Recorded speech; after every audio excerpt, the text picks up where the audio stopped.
आजादी पहुंची थी किनारे पर, देशभक्तों के खून की वो धारा याद कर रहे हैं।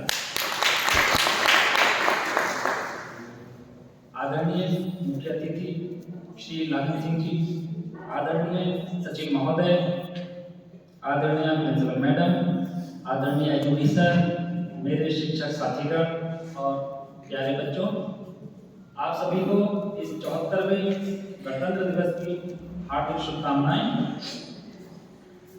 आज हम लोग यहाँ पर एकत्रित हुए हैं उन वीर सपूतों को याद करने के लिए जिन्होंने हमें इस आज़ादी की आबो हवा में सांस लेने का अवसर दिया। अगर हम उन पहलुओं को याद करने का प्रयास करें जो हमारे वीर सपूतों ने, जो हमारे स्वतंत्रता संग्राम सेनानियों ने उस वक्त को जिया जिस वक्त में हम अंग्रेजों के अधीन हुआ करते थे, अगर उनको हम याद करते हैं तो रोंगटे खड़े हो जाते हैं, क्योंकि हम उस वक्त की सिर्फ कल्पना ही कर सकते हैं, चाहे वह फिल्मों के माध्यम से हो, चाहे वह इतिहास के माध्यम से हो। कभी कभी मैं सोचता हूँ, जब अकेले बैठा हुआ होता हूँ, कि कितना बुरा वो वक्त रहा होगा जब किसी संस्थान पर लिखा होता था Indian and dogs are not allowed, यानी कि कुत्तों का और भारतीयों का प्रवेश वर्जित। उस शर्मिंदगी भरे माहौल से बचने के लिए जो हमारे वीर सपूत थे, उन्होंने प्रण लिया कि हम अंग्रेजों को इस देश से अवश्य भगाएंगे। इसमें उन्होंने अपने पद की आहुति दी, प्रतिष्ठा की आहुति दी, परिवार की आहुति दी, अपने प्राणों की आहुति दी। और आज हम इस खुली आबो हवा में सांस ले पा रहे हैं, तो हमें उनका शुक्रगुजार होना चाहिए कि उन्होंने अपने प्राणों की आहुतियां देकर हमें यह अवसर प्रदान किया। तो ये बहुत ही शुभ अवसर है हम लोगों के लिए कि हम 74वां गणतंत्र दिवस मना रहे हैं। अभी जब मैं घर से निकल रहा था, तो जैसा कि सबने कहा कि मैं राजनीति विषय का एक छात्र रहा हूँ, तो थोड़ी सी टेक्निकल बात मैं आप लोगों से शेयर करना चाहूँगा। रास्ते में मुझे एक सरकारी अध्यापक मिल गए, तो उनसे हम लोग चर्चा करने लगे गणतंत्र दिवस पर क्या क्या होता है, ध्वजारोहण किस तरीके से होता है।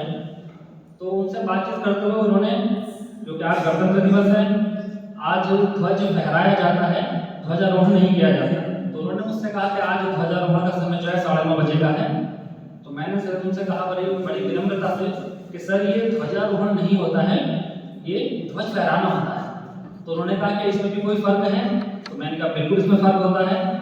उन्हें कम से कम 10 से 15 साल का अनुभव था अध्यापन व्यवसाय का, लेकिन उनके अज्ञानता पर मुझे थोड़ा सा अजीब लगा कि एक अध्यापक होने के बावजूद वो इन दोनों चीज़ों में फर्क नहीं जानते हैं कि ध्वजारोहण क्या होता है और ध्वज फहराना क्या होता है।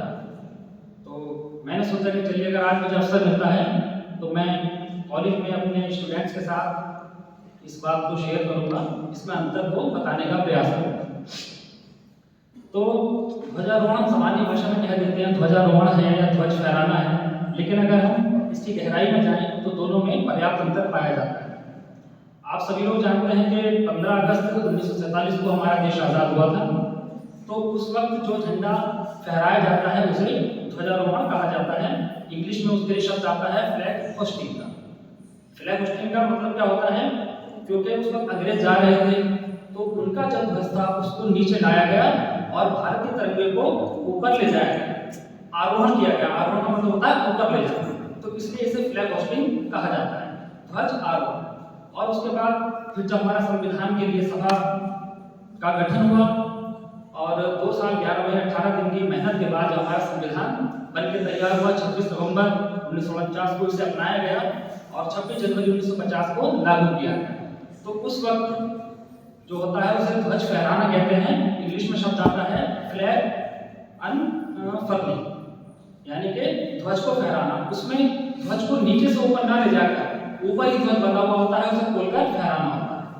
एक अंतर और इसमें है, 15 अगस्त को क्योंकि राष्ट्रपति पद का पद जो है वो सृजित नहीं हुआ था, हमारा संविधान नहीं बना था, हम गणतंत्र नहीं बने थे। उस वक्त प्रधानमंत्री का पद था, तो इसलिए उस परंपरा को कायम रखते हुए आज भी, उस वक्त भी पंडित जवाहरलाल नेहरू ने ध्वज आरोहण किया था और उसी परंपरा को कायम आज भी 15 अगस्त का हमारे प्रधानमंत्री जो है वह लाल किले पर ध्वजारोहण करते हैं।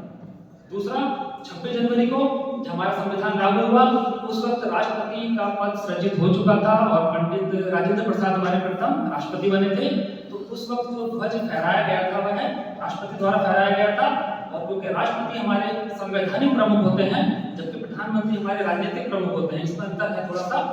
तो जो हमारे संवैधानिक प्रमुख हैं 26 जनवरी को जो हमारे राष्ट्रपति को संवैधानिक प्रमुख वह ध्वज को फहराते हैं। तीसरी बात, जो ध्वजारोहण होता है यानी कि 15 अगस्त को जो ध्वजारोहण किया जाता है लाल किले पर किया जाता है, जो है हमारे स्वतंत्रता संग्राम का प्रतीक है। और जो ध्वज फहराया जाता है 26 जनवरी को राष्ट्रपति पर फहराया जाता है। ये थोड़ी सी टेक्निकल बात थी, मुझे लगा कि आप लोगों के साथ शेयर करना चाहिए। और क्योंकि हम शिक्षा के क्षेत्र से जुड़े हुए हैं और जागरूक नागरिक भी बनना है तो हमें इन चीज़ों में अंतर पता होना चाहिए। कल को कोई हमसे पूछ ले कि ध्वजारोहण या ध्वज फहराना क्या होता है तो उसका अंतर पता। अब बात करते हैं वर्तमान परिवेश की। आज़ादी के बाद से लगातार सरकारें बनी, विभिन्न सरकारें बनी, विभिन्न राजनीतिक दलों की सरकारें बनी, देश ने विकास किया जो आज तक लगातार अनवरत चलता आ रहा है। अनेक लोगों का इसमें योगदान रहा और वर्तमान में भी योगदान चल रहा है और आगे भी चलता रहेगा। समस्याएं कोई भी जब राष्ट्र अस्तित्व में आता है उसी वक्त समस्याएं प्रारंभ हो जाती हैं और जीवन पर्यंत चलती ही रहती हैं। कुछ समस्याएं बड़ी कॉमन होती हैं, बेरोजगारी की समस्या, शिक्षा की समस्या, गरीबी की समस्या, प्रदूषण की समस्या और साथ में अन्य समस्याएं लगातार चलती ही रहती हैं। लेकिन मेरा ध्यान एक शिक्षक होने के नाते जिस समस्या पर सबसे ज्यादा जाता है वह समस्या मुझे नजर आती है श्रेष्ठता की समस्या। श्रेष्ठता किसी भी क्षेत्र में, हम लोग मानव मात्र हैं और मानव मात्र में ही प्रवृत्ति पाई जाती है कि हम दूसरे से श्रेष्ठ हैं। इस श्रेष्ठता को साबित करने के लिए हम कई बार अच्छे बुरे रास्ते अपनाते चले जाते हैं। और वर्तमान में हमारे देश में आप लोग देख रहे हो